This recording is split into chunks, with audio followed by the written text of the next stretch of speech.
Good evening. I'm Lieutenant Trevor Upkeys with the Salem Police Department, and tonight we want to talk about the ongoing search for Karissa and William Fretwell. We're still conducting that investigation. However, we have taken into custody Michael John Wolfe. He has been taken into custody in the Portland area by Salem Police Department detectives. Currently, he's going to be charged with aggravated murder on 2 counts and 2 counts of kidnapping in the first degree. He will be lodged in the Yamhill County Jail later tonight. Further charges will be determined by the Yamhill County District Attorney's Office. A couple of things have come up during this investigation, one of which being whether or not Mr. Wolfe is the biological father of William Fretwell. As you all have reported, based on some other court records, we do believe that he is the biological father of William Fretwell. Other things have come up as far as our investigative procedures. We would like to say that when we are conducting suspicious disappearances such as this, that we will utilize every resource available to us, up to and including dive teams, as we know that oftentimes evidence can be concealed in bodies of water, so we utilize those teams, those specialized teams, to go and help us search for evidence for crimes such as homicide. Secondly, when talking about those types of things, it is of vital importance for us to keep closely held where those locations that we're searching occur, because that can influence later evidence gathering and possible prosecution for cases such as that. Although we have charged Mr. Wolfe with aggravated murder, that does not mean that William and Karissa are dead. We believe we have probable cause to charge for aggravated murder, but that evidence, any evidence that comes forward as we continue this investigation, could be charges, and that can be determined by the Yamhill County District Attorney's Office. When doing investigations as serious as this, we work towards the worst possible scenario and continue to hope for the best. So everybody that's been involved in this case continues to hope for the safe return of Karissa and William. With that in mind, we're still continuing to ask the public to help us locate Karissa and William, and that anyone with any information should still be calling into the Salem Police Tips Hotline at 503-588-8477. And with that, I'll open the floor to questions. Trevor, can you talk at all about the arrest? Where in Portland? Was it a tip from the public? Did he call in surrender? Can you elaborate a little bit on the arrest? Our detectives used our specialized investigatory techniques and resources to locate him and made an arrest, I believe, at a donut shop. Can you talk to motive at all? You know? Do you have probably possibly? At this point, I can't comment on a motive. Can you talk to us a little bit about the locations that were searched today? What's the connection? We know that house, obviously, that Michael lived in, but... Yeah, the house Michael lived in, I really can't speak to any specifics as to the location, the other locations that have been searched and are continuing to be searched, and will continue to be searched throughout the weekend. We're still looking for evidence that could possibly lead to Karissa and William, or for Karissa and William themselves. Can you speak to why specifically he was the suspect in this case? Why he's being charged? At this time, I can't discuss that. Obviously, What evidence is there that leads you all to suspect that the mother and child may be dead? That's going to be, that's still part of the ongoing investigation. Since they have not been found, we can't reveal that type of information at this time. Was Carissa's phone used in Yamhill County to That I can't answer as well due to the investigation. is that just a random property, or does it belong to someone connected to this investigation? I do not believe that is connected in any way. Personally, the ownership of that property is connected to the investigation in any way. Trevor, obviously we now know that he is, appears to be the biological father of William. Friends of Karissa have made mention that he had been harassing her recently. Can you talk at all about their relationship in the last couple of months? Was there more tension than normal? I have actually no idea as to their relationship preceding this event and his being named as a person of interest and subsequently arrested. Trevor, is there any indication that Karissa sought law enforcement help? That I can't speak to. I don't know.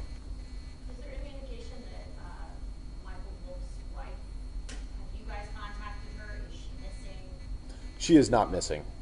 So that I know that rumor has been out there, but no, she is not missing. She is in no way endangered. Are they cooperating? Is that family at all involved in any of this? I can't speak to that as part of the investigation. And I know that that's frustrating that we keep saying that, but because we don't have a full conclusion to this, with the hopeful conclusion being that we find Karissa and William and we get them home safe and sound to their family, there are still going to be things that aren't going to be able to be revealed publicly, as we still need to work those details out and continue to work the case. Has he admitted any involvement in this? I can't speak to that either. And I know we asked you about this yesterday, but now that Michael Wolfe is in custody, prior to him being a person of interest, did you guys make contact with him at all since Karissa and William have been missing? Still, because of the ongoing investigation, I can't speak to that. Can you tell us if he had taken a lie detector test? That I can't speak to either. You mentioned obviously the kidnapping charges. Do we know where William and Karissa were kidnapped from, where that actually happened? Don't know a specific location, but I can tell you that, as I've mentioned earlier in many of these, that the last place that they were known to have been was in West Salem, so in Polk County. Are there any additional suspects in the case at this point? At this point, I do not believe there are any additional suspects Or person of interest? or person of interest. So he was arrested in the Portland area, Correct. but yet he's in custody of the Salem PD. No, Salem Police Department detectives took him into custody. He was arrested in the Portland area, and he is currently being transported towards the Yamhill County Correctional Facility. Has he been booked in Multnomah County then, or is he going to be booked again? He's going to be booked in Yamhill County. Yeah. Was he intentionally, obviously you mentioned this arrest going down at a donut shop somewhere in Portland, was he intentionally running from law enforcement, or was he just out on his own, kind of, maybe not knowing that law enforcement was coming after him? I really don't know how to describe what his intentions were at the time, or what his activities were, if he was being, if he was trying to hide from us or not. I really can't speak to that. I don't know. Those detectives have been working now for a couple days to locate him since we announced that he was a person of interest. So we don't know what his intent was and why he was where he was at. Have you ever even asked the community member to call him in, or it was just your techniques that got? It was our investigative techniques at this point. We have received a few tips and leads from the public, and we greatly appreciate them, and our investigators have been trying to follow up on those as best as they can. What police agencies were involved in the actual arrest of this guy? To my knowledge, the only agencies that were directly involved in that arrest were our detectives. We had notified local agencies as per policy whenever we're going to be operating within their jurisdictions. We let people know. When was the arrest likely? Oh, sorry, that was at approximately 1:45 this afternoon. Shot? Yes, it was. How do you describe Michael's level of cooperation with this? Because obviously you're still looking for Karissa and William. Does that lead some to believe he's not cooperating at all, or? Yeah, no, at this time I don't know. Detectives are still working on the case currently. That's kind of what delayed this, was getting the final brief from them.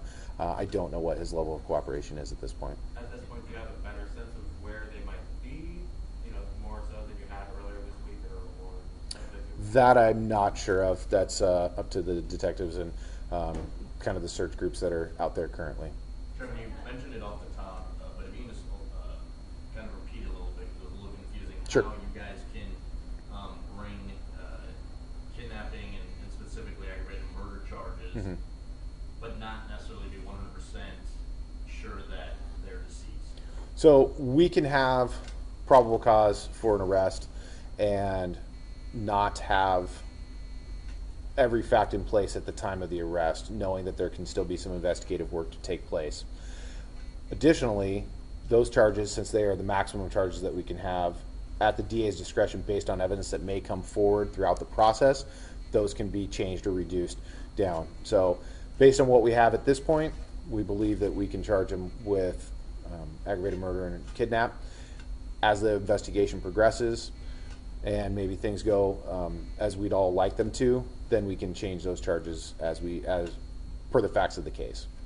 Where was she last seen? You said West Salem? West Salem, correct. Can you give us a better idea of where was she shopping? Was she? No, I don't actually know that at this time. What Generally, what can occur in the initial report is a family member had last seen or heard from her on the 13th of May. I don't know the exact location, exact time, or exact circumstance of that contact. Was it being booked Vehicle in that Canada? you need to look, I mean, that public can help look for, is there like, something else besides just two of them that the public can keep an eye out for? At this time, no, there isn't. We're just looking for them. Was it being booked in Yamhill? Yeah. Because currently we believe that that's where the majority of this incident has taken place. Can you give us a timeline for how long some crews might still be at that property? No, I can't really, because search crews are going to be out looking for Karissa and William and evidence that could lead to them until all leads are exhausted. So I don't know if that's an hour from now or a week from now, but we're going to be continuing to work as long as we can. I have time for about one or two more questions. Coming off of that, a lot of resources working on this. Correct. State, local, federal. There's a child involved here, a 3-year-old innocent boy, and I know a lot of people probably have kids that are working on this case. Mhm. Talk about the toll this is taking on law enforcement. Yeah, this is taking an incredible, I appreciate that question. This is taking an incredible toll on everybody that's out there. They're working around the clock, following all the leads. The investigators that I've seen working on this, they are dogged in their pursuit of finding William and Karissa. And you're right, a lot of the people that are being touched by this case do have children similar in age or just past that, and they're taking it pretty hard, and they are vested in this and really want to make sure that we can do what's right for Karissa and William and ensure that they can be returned home safely. Are you gonna be at the Aspen House any longer? Are you guys done there? I believe we have left that location. When you guys apprehended him, was he on foot? Did he have a vehicle? Did he say how he got to Portland? I don't know how he got to Portland. I believe he was on foot at the time of the arrest. Was his car ever missing? Like, were you guys looking for a car, or did he leave it at his property? No, we haven't been looking for his car. So, okay, I got time for one more question. What was No. the donut shop? That I'm not ready to say at this time. How large of a search area is being looked at this stage? That I'm actually not sure of, because it's been shifting as we've gotten more evidence. So it's quite a large, what I can't say is initially yesterday I believe it was over a quarter-mile square. I think that search area has expanded and possibly moved quite a distance, but it's still all contained within kind of that same area near Hopewell in rural Yamhill County. Okay, that was the last question. So, thank you very much. I will say that further information regarding Mr. Wolfe will be coordinated through the Yamhill County District Attorney's Office, and arraignment should be scheduled for 1:30 on Tuesday. Okay, thank you.